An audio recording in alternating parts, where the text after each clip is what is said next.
If you're under the age of 40, you really haven't experienced much of a down market, whether it's real estate or in Wall Street. No, people that age, they've grown up professionally in a false sense of security. They think that it does nothing but go up, that it's easy to just put money aside and watch it grow. And it's going to be a terrible calamity for them when the thing goes the other way. Because the market is going to go down at some point. We just don't know exactly when. Yeah, I love your language. You're not saying if, you're saying when. Oh, yeah, it's a definite.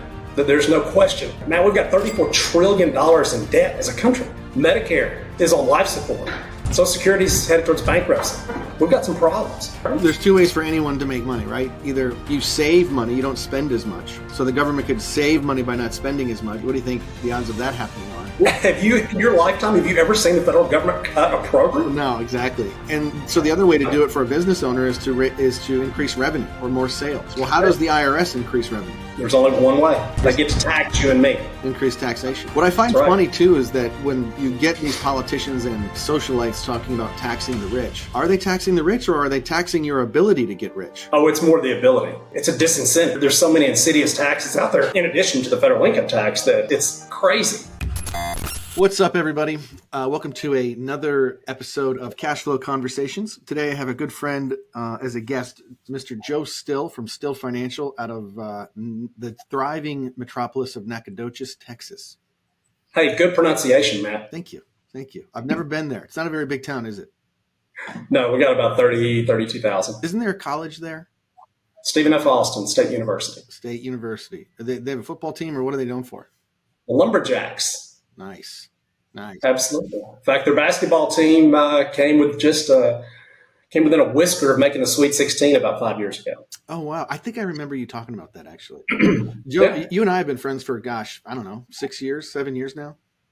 Yeah, probably about 7 or 8 years. I love it. And so you focus in the financial world on business owners and with retirees. Not a huge stock market fan. And we had a little conversation before this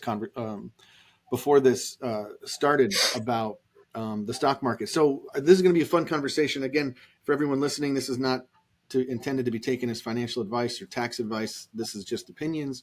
And before you make any decisions, consult a licensed professional. With that said, Joe, how long have you been in the financial world? 35 years this last October. Wow. And how long have you been doing the one-on-one with clientele?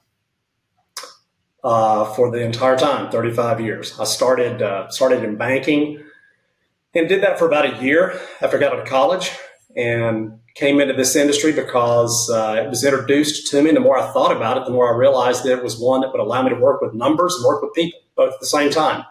And those are my two passions. So it was well suited for my personality. I love it. And so we've worked together on a couple of different cases, helping people understand how to have more cash flow in retirement.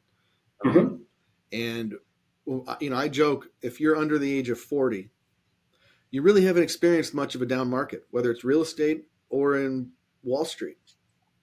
No, people that age, they've grown up professionally in a false sense of security. They think that it does nothing but go up, that it's easy to just put money aside and watch it grow. And it's gonna be a terrible calamity for them when the thing goes the other way, because the market is going to go down at some point. We just don't know exactly when. Yeah, I love your language. You're not saying if, you're saying when. Oh yeah, it's a definite. There's no question.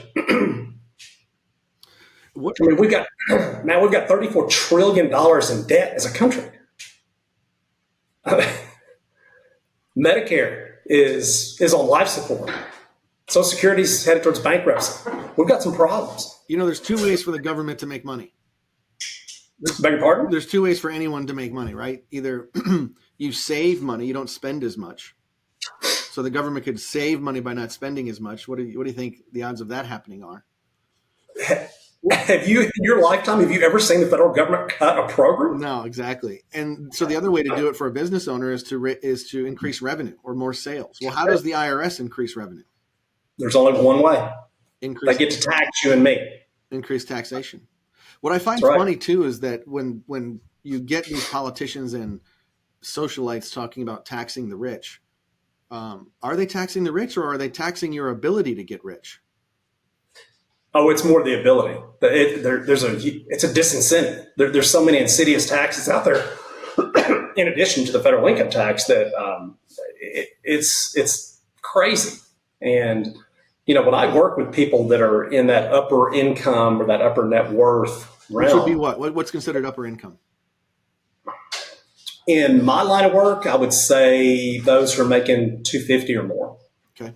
I think if you're looking at statistically, the top 5% of the country is going to be in the 170 range, roughly. And when I tell clients that, when I say, "Hey, you're making $200,000 a year, you're in the top 5% of the country," they look at me like I'm crazy. They don't think they're making near enough. And that's the part that I always try and focus on too, is that if the government taxes your ability to get rich, if the language out there is tax the rich, they're not taxing the rich with wealth taxes. They're taxing your ability by taxing income tax. And so as these Correct. people are making 150, 200,000 a year, they're actually considered wealthy. Correct. That's exactly right. And when you look at the U.S. federal income tax history, and you see what the top tax brackets have been historically, I'm talking about prior to 1988. It's scary because, a minute ago we talked about how the people who are 40 and under have only experienced upward trends in the market. Well, they've also grown accustomed to being in a tax bracket that is far lower than what history tells us the highest tax brackets were prior to 1988. And it's another factor that I have to teach my clients is it's not always the bracket, but it's the income that's determined to reach the bracket, because it's political suicide when you're ever running for office to say that we're going to raise income taxes. But what they don't ever talk about is changing the income that it takes to reach those higher tax brackets. And that is a very, very simple way for the government to get more money. So there's a difference between a marginal tax bracket rate and your effective tax rate. And so, One second, man. I'm sorry.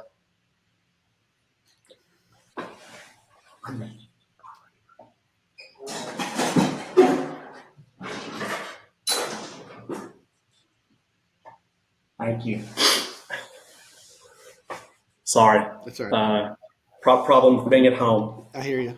And so when you look at marginal rates versus effective rates, that's what you're talking about essentially. So if the tax rate stays at 25%, anything above 100,000, let's say you get taxed at 25%.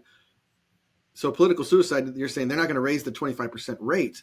They're going to lower the threshold of which you hit that 25% rate. Exactly. Lower the income it takes to reach that rate. I mean, today the highest marginal rate is 37%. Yeah.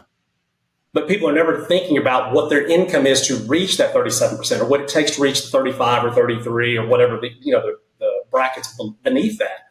And all it takes is very easily for the government to come in and say, we're gonna lower, instead of $600,000 to reach 37%, we're going to lower that down to $300,000. And that's going to capture all that additional income at 37%.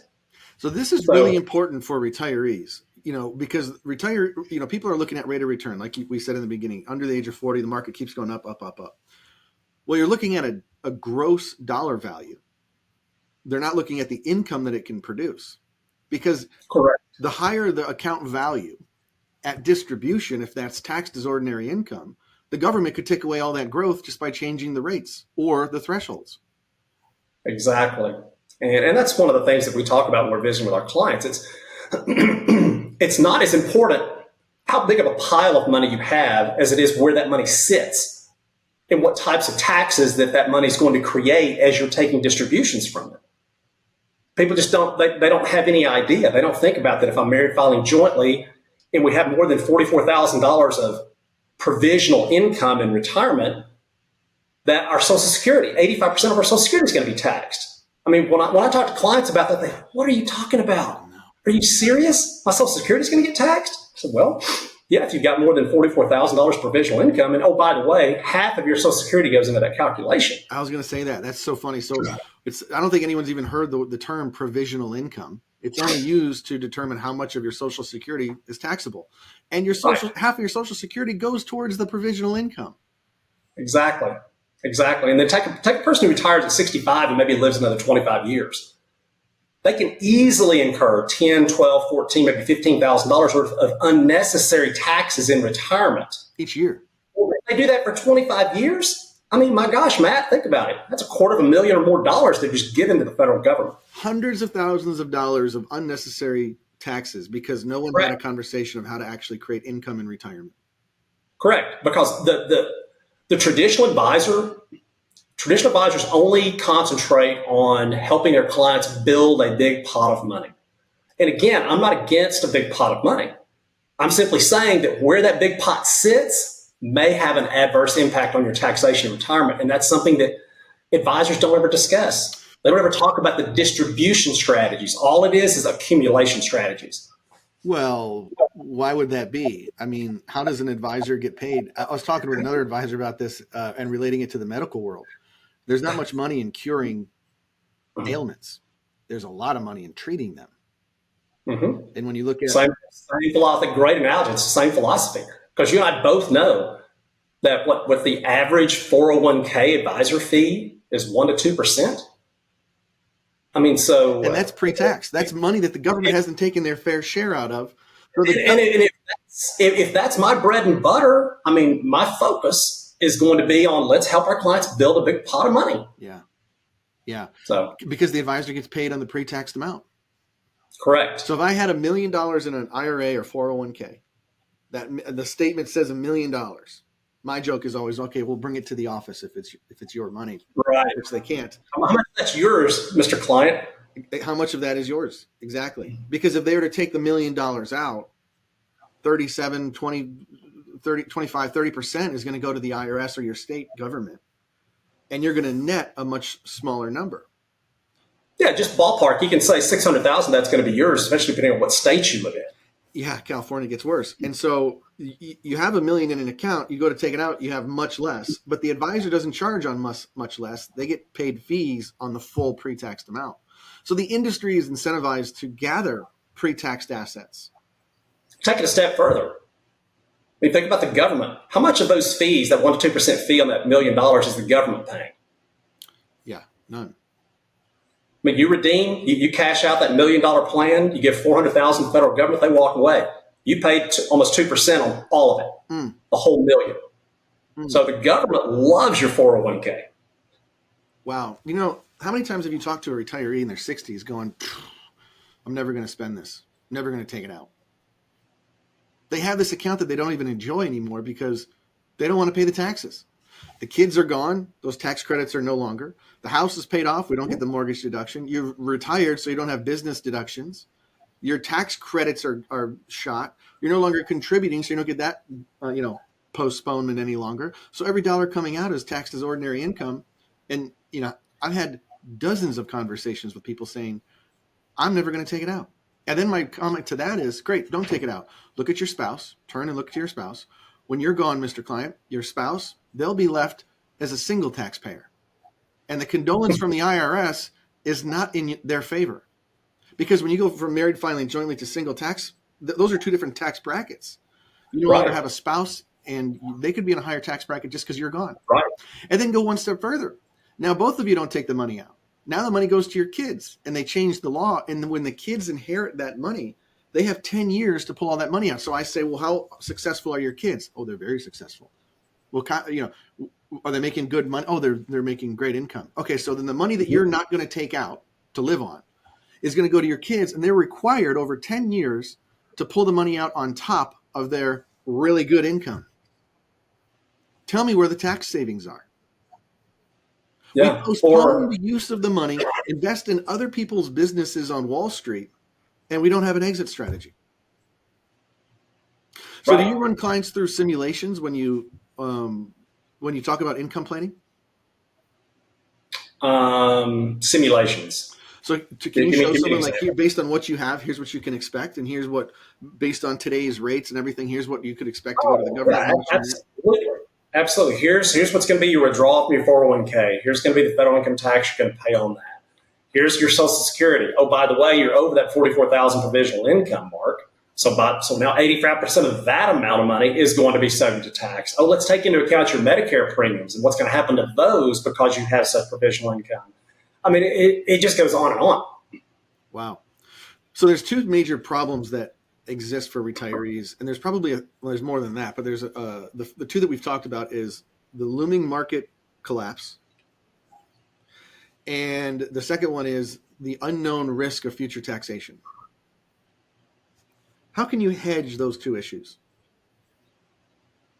How can you hedge the market and the tax? Well, what we talk to clients about is trying to create tax exempt wealth.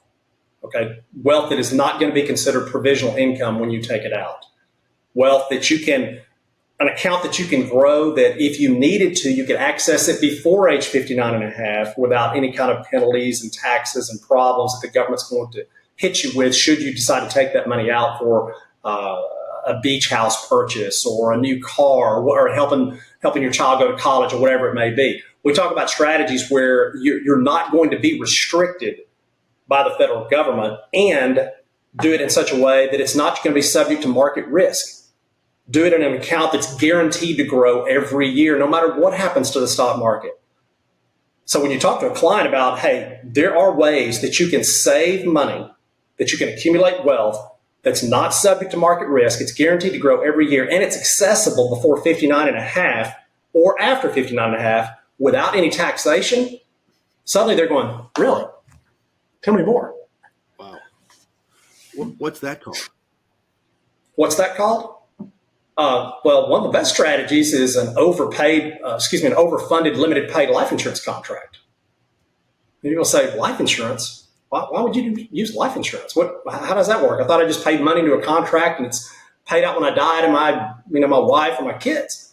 So, well, that's death insurance. I'm talking about life insurance. I'm talking about the type of plan that does exactly what I just explained, one that you can use, one that you and your spouse can use. Tell me more. Free from market volatility, free from taxation, and no red tape when it comes to access at any age. Correct. Now, you're not an advocate. I know this because I've known you for years. You're not an advocate of putting all of your eggs in one basket. But my goodness, why would someone not want a bucket that can hedge those risks? Exactly. And what's interesting is the tools that we use to build wealth very understandably could be different than the tools that we use to distribute the wealth. Correct. And the part that I found about the disadvantages of the distributions upon death of a 401k. Yeah. I mean, you're talking about a money that goes from here to here. But if they've got some assets that are in life insurance, the balance goes from here to here. Yeah. Upon death. Yeah. Life insurance got such a bad rap in the late 90s or 80s and 90s. People could get a better rate of return elsewhere. So the idea of buy term insurance and invest the difference.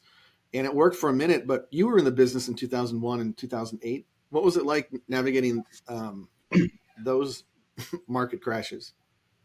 Well, it was interesting because, you get calls from clients and they're talking about, hey, the market, I just saw the market went down 30% this last quarter. Well, I need to talk to you about my balances in X, Y, and Z.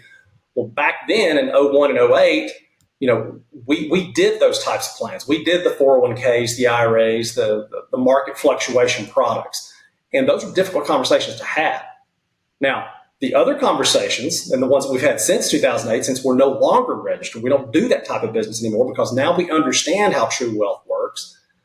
Those types of conversations were all wonderful. Joe, what happened to my account balance? I said, what, you talking about your life insurance policy? Yes. Is it gone down 30%? No, it's worth more today than it was yesterday. Yeah, in fact, it went up. You don't always do that. Unbelievable. It's unbelievable how short-sighted some people can be when looking at the solutions. Just the name life insurance for the baby boomer generation, they have a bad taste in their mouth about how life insurance works. My age and younger, I feel like they don't because the narrative on the street isn't as bad about life insurance, I don't think. At least I haven't ran into it as much. But when it comes to distribution planning, I think life insurance is one of the most overlooked strategies. And if people knew how it actually worked, I think they'd be lining up to get some. Oh, absolutely. Let me make two comments. I think one, as far as the negative perception of life insurance is concerned, I've always felt that the reason for that is the word insurance. And people think, okay, if I've got health insurance, I've got to go in the hospital for there to be a benefit. If I've got car insurance, I've got to have an accident for there to be a benefit. Well, life insurance, I've got to die in order for there to be a benefit. So there's a natural wall there that you've got to kind of get over and help client understand that you don't have to die in order for a life insurance policy to benefit. Now, when you talk about the advantages of distribution and how to use in wealth planning, when I talk to clients, and I know you know this, Matt, because you use it all the time with your clients as well. When you talk about the safe withdrawal rate, the uniform accepted safe withdrawal rate is 4%, which is the amount of an invested account that you should be able to comfortably take out every year, the percentage you should be able to take out every year to withstand the ebbs and flows of the stock market.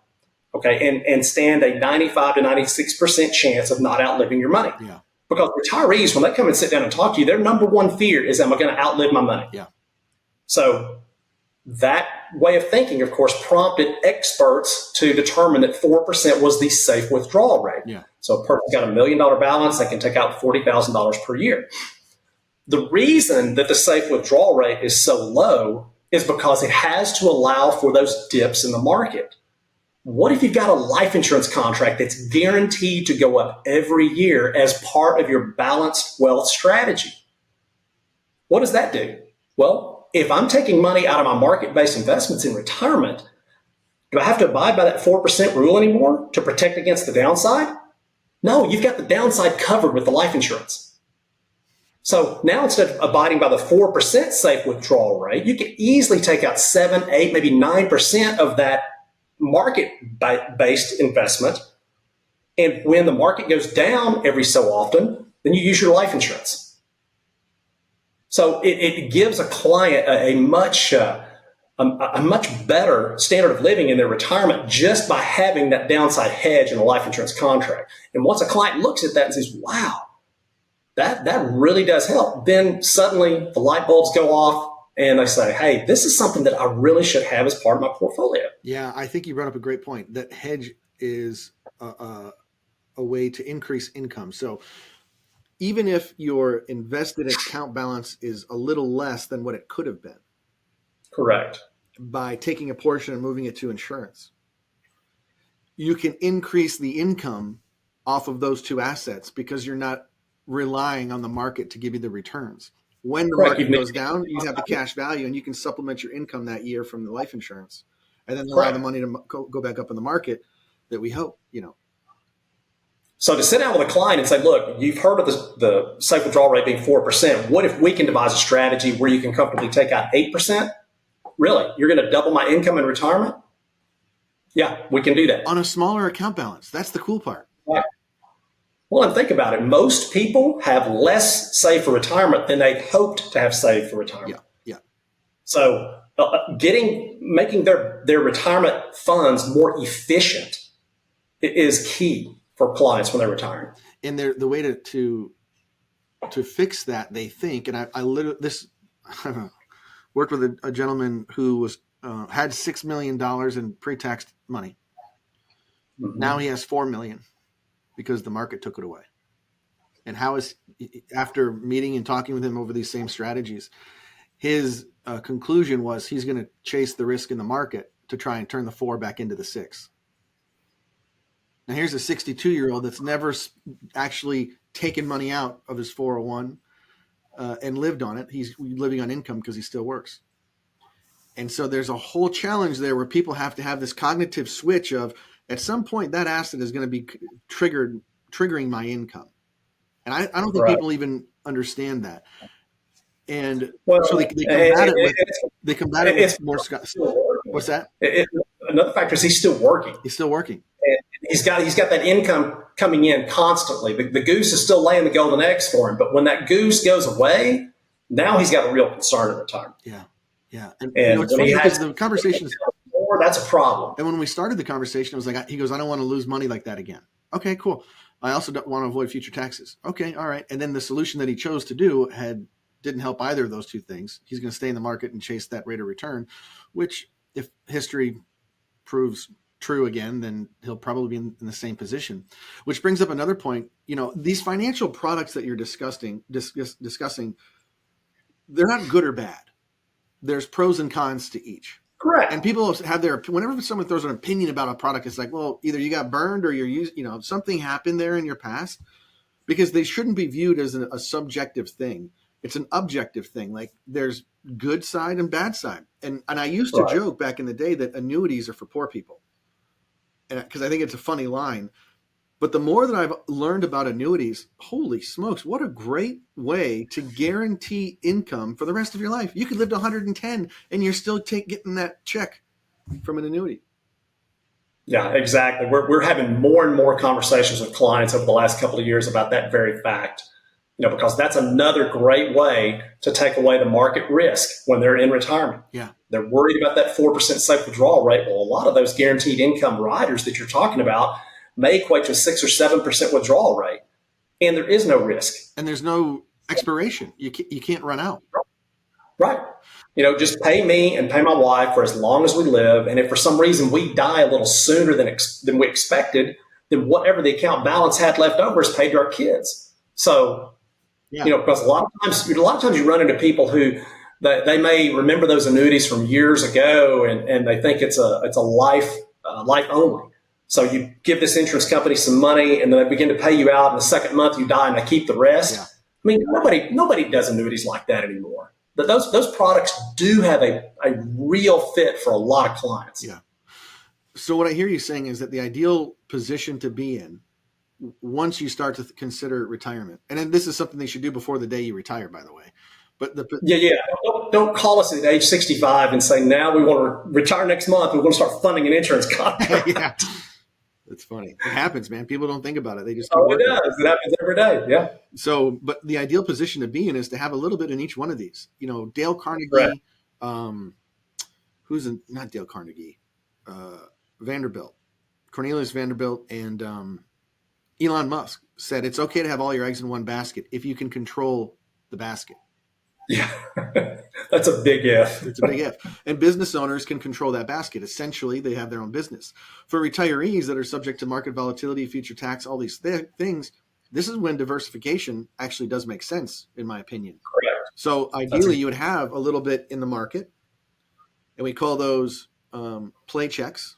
You have a little bit in an annuity that is guaranteed income. That's your paycheck.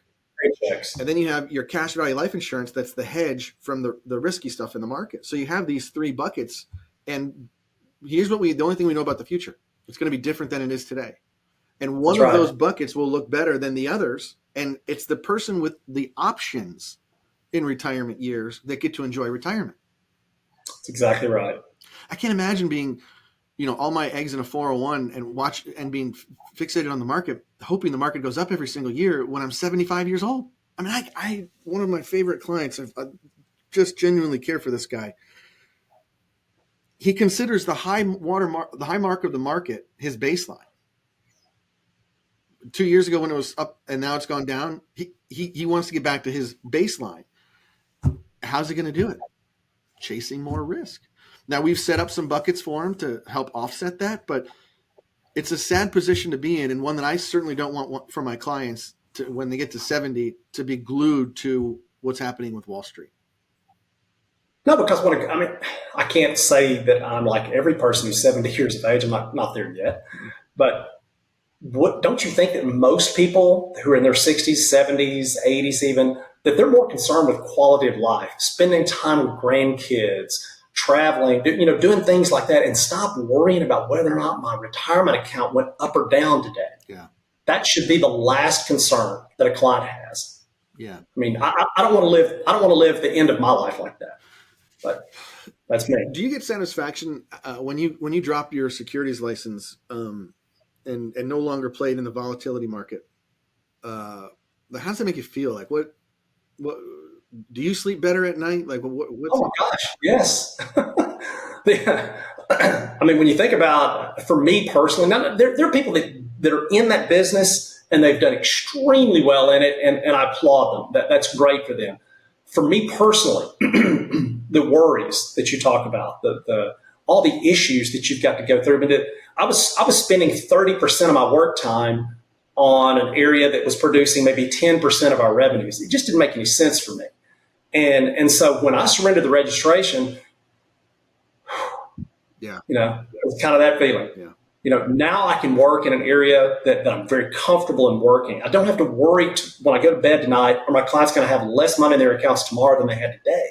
I never have that concern ever again. And that is very, very comfortable for me. Yeah, that's cool, man. Because not only you created that for yourself, you created that for your clients. Right? I mean, that's what we try to do. I can't imagine. It's a fun way to go to work every day. I can't imagine getting paid to manage someone's money in the market that could go backwards, because they get paid even when the market goes down. Mm-hmm. That's like, that 1-2% is going to keep rolling in no matter what. And it's all about the exit. It's all about the distribution.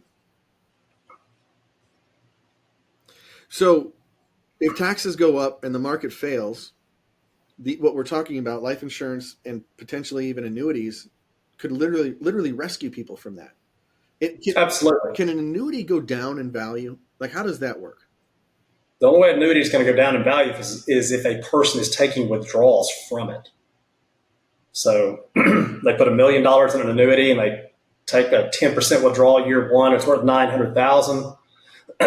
They go to collect or go to surrender it, then there's going to be a matter there. They're not going to get the full $1 million, but they've already taken $100,000 out.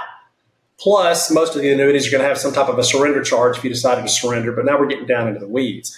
But what my clients are most concerned with is that balance going to go down tomorrow, next week, next month, next year?